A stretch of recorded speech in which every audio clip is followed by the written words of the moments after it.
It was late one evening when Ella, a young woman who worked late shifts at a downtown cafe, decided to take a shortcut home. The streets were eerily empty, the usual hustle and bustle of the city replaced by a heavy, oppressive quiet. She turned into an alley to avoid the longer walk around the block. The air was chilly, and the streetlights flickered overhead, casting long shadows that made the alley feel narrower than it should have been. At the far end of the alley, she saw him. A homeless man, sitting against a brick wall, his face obscured by a tattered hood. His clothes were dirty, his face gaunt, but what got Ella's attention was not his appearance. It was the way he sat completely still.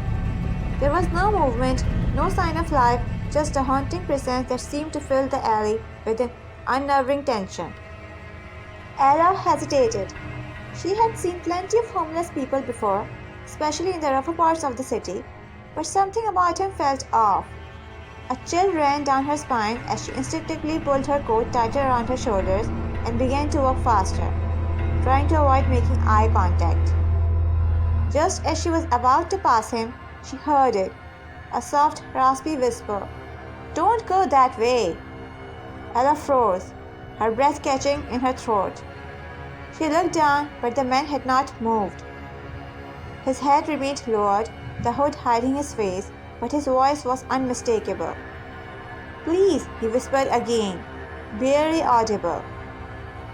"You shouldn't walk any further." Ella felt a sudden, irrational surge of fear. Her instincts screamed at her to leave, but she couldn't help herself. She glanced down at the man, her curiosity getting the better of her. "Why?" she asked, her voice shaky. "What's down there?" The man didn't answer. Instead, he slowly raised his head, revealing his face. Ella recoiled, her breath catching in her throat. His eyes, sunken and hollow, surrounded by deep, dark circles, stared back at her, unblinking. His lips trembled as he was about to speak, but no sound came from them. It was as if he was trying to say something, but no words could escape his mouth. He looked trapped, like a prisoner of his own body. Ella took a step back, heart pounding in her chest. She knew she should turn around, but something kept her rooted to the spot. The silence between them stretched on, broken only by the distant hum of traffic in the streets far beyond. And then, just as suddenly as it started, the man spoke again. But this time it was not a whisper. His voice was loud, desperate, a sharp scream that echoed through the alley. Turn back, or you'll never leave." Ella gasped and stumbled backward, her eyes wide with panic.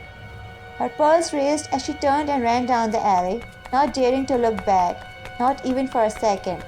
The sound of her footsteps echoed against the brick walls as she sprinted, the alley stretching impossibly long, each step feeling heavier than the last.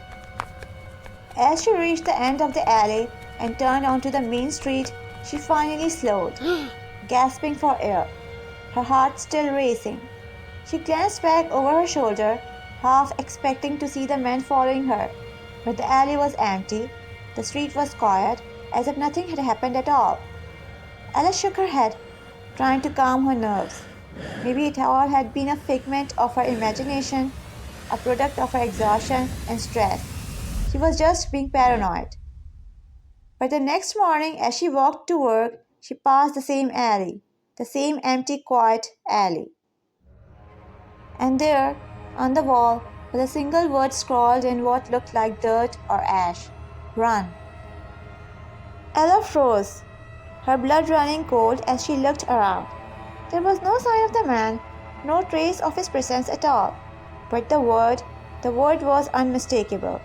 It was like a warning, a message from someone who knew what was coming. From that moment on, she avoided the alley, and she never took that shortcut again.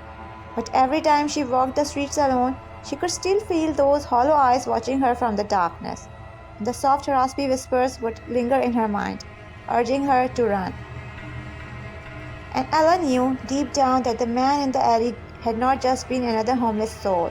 He was something more, something that had been trying to protect her, but from what she could never quite figure out.